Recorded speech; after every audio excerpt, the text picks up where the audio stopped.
Well, I just spent 18 minutes fixing my camera, so I have no idea what I'm going to say. Looney says good morning. He's very thankful for you guys. You can see Swishy Tail. So he's right at that precipice between purry and furry and frisky and risky. Personally, I've really enjoyed the topic of thank you all week long and looking at it from various angles. And it seems to me as though the practice of gratitude and thankfulness is in and of itself a means by which life becomes more joyful and more of the great mystical adventure it's meant to be. Um, Good kitty.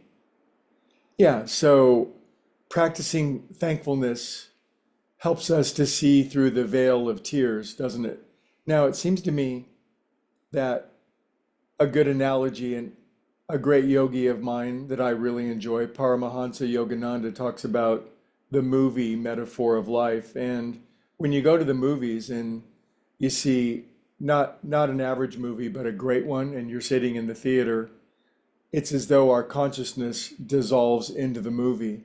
It's so real, it's so vital, it's so visceral, it's so emotional, it's so compelling, it's so everything that we lose ourselves in it for 2.5, maybe 3 hours. We're gone. We are one with the different characters. We feel the highs and the lows. We feel all of it, and our whole spirit and being is swept up. It's in this rapturous drawing up of our consciousness into the movie.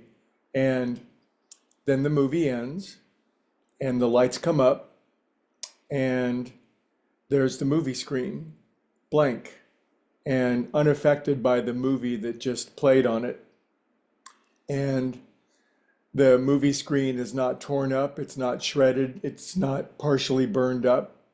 And that's because on top of the movie that we're all playing inside of our own head, you're playing your movie, I'm playing my movie.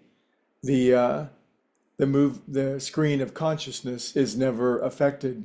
It's always pristine and perfect. And this, of course, harkens to one of the many great lines from the Bhagavad Gita that says, referring metaphorically to our own consciousness, our own presence of being, wind can't blow it, fire can't wet it, knives can't cut it, wind can't blow it.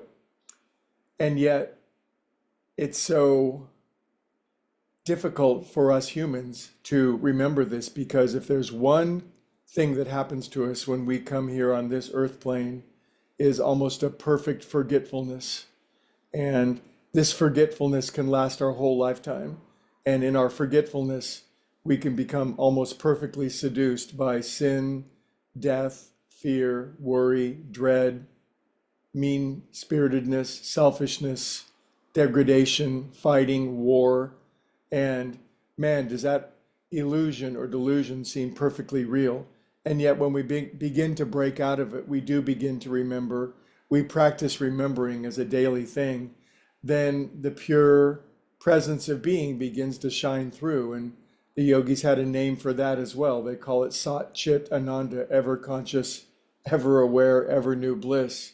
And I'm thankful that that's our ground of being. I'm thankful that while my consciousness can shrivel down and I can get lost in the worldly world and humanity and forget who I am and think that the world is on the precipice of catastrophe and the bad people are going to take over and that life is suffering and I wonder what's going to happen to me, I can remember more and more the bliss and the joy and the perfect good of being that is the vast reality of being, and this small little temporal misapprehension of the world that I have is dissolving a little bit every day until the dissolving becomes so apparent and gains such a momentum that there's no doubt that in the end, even the greatest enemy that we face, death, even that shall be overcome.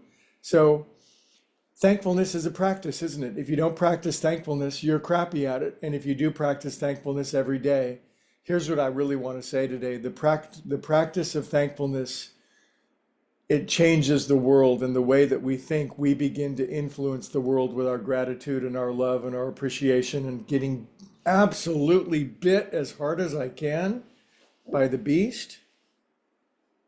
Anyway, tomorrow I'd like to talk to you about thankfulness and practice thankfulness all day long, and you, your very self, transform the world into what you most wanted to see.